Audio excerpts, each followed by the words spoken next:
ദൈവനാമത്തിന് മഹത്വമുണ്ടാകട്ടെ. ഇന്നത്തെ ചിന്തയ്ക്കായി തിരഞ്ഞെടുത്തിരിക്കുന്നത് വിശുദ്ധ മത്തായി 15 അധ്യായം 16 മുതൽ 20 വരെയുള്ള വാക്യങ്ങൾ. യെരുശലേമിൽ നിന്നുള്ള പരീശന്മാരും ശാസ്ത്രിമാരും യേശുവിൻ്റെ അടുക്കൽ വന്ന് യേശുവിൻ്റെ ശിഷ്യന്മാർ പൂർവ്വന്മാരുടെ സമ്പ്രദായം പാലിക്കുന്നില്ല എന്ന ആരോപണം ഉന്നയിച്ചു. യേശുവിന്മേലുള്ള അവരുടെ ആരോപണങ്ങളും ഈ വിധത്തിലുള്ള സമ്പ്രദായങ്ങൾ പാലിക്കുന്നില്ല എന്നുള്ളതായിരുന്നു. യേശുവിൻ്റെ ശിഷ്യന്മാർ ഭക്ഷണം കഴിക്കുന്നതിന് മുമ്പ് കൈ കഴുകുന്നില്ല എന്നതാണ് അവരുടെ പരാതി. ഈ പരമ്പരാഗത ആചാരം അനുഷ്ഠിക്കാതിരിക്കുന്നത് ഒരു വലിയ തെറ്റായി പരീശന്മാർ കണക്കാക്കുന്നു. ഇതിൻ്റെ മറുപടിയായി നിങ്ങളുടെ പാരമ്പര്യ നിമിത്തം ദൈവനിയമം ലംഘിക്കുന്ന കാര്യവും യേശു അവരോട് പറയുന്നുണ്ട്. മാത്രമല്ല, യെശയ്യാവ് ഇവരെപ്പറ്റി പ്രവചിച്ചിരിക്കുന്നത് എന്താണെന്നും പറഞ്ഞ് കൊടുക്കുന്നുണ്ട്. ക്രിസ്തു വീണ്ടും അവരോട് പറയുന്നത്, പുറമേ നിന്ന് മനുഷ്യൻ്റെ ഉള്ളിലേക്ക് പോകുന്ന യാതൊന്നുമല്ല ഒരുവനെ അശുദ്ധമാക്കുന്നത്, മറിച്ച് ഒരു മനുഷ്യൻ്റെ ഉള്ളിൽ നിന്ന് പുറത്തേക്ക് വരുന്ന വാക്കുകളാണ് അവനെ അശുദ്ധമാക്കുന്നത്.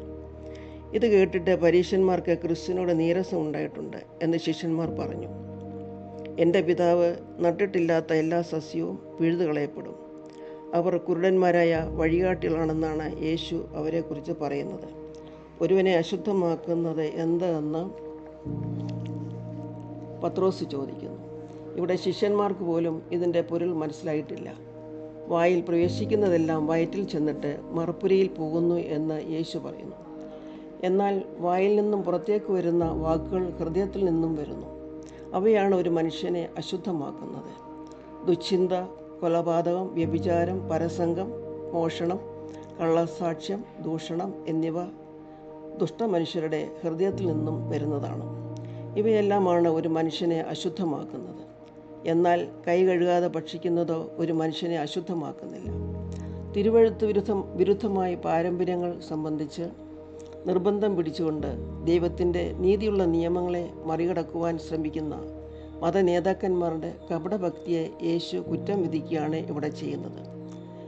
കപടഭക്തിക്കാരും വ്യാജ സംസാരിക്കുന്നവരും അന്യോന്യം ശത്രുത വെച്ച് ജീവിക്കുന്നവരും അനീതി പ്രവർത്തിക്കുന്നവരെയും കൊണ്ട് നിറഞ്ഞിരിക്കുകയാണ് നമ്മുടെ രാജ്യം.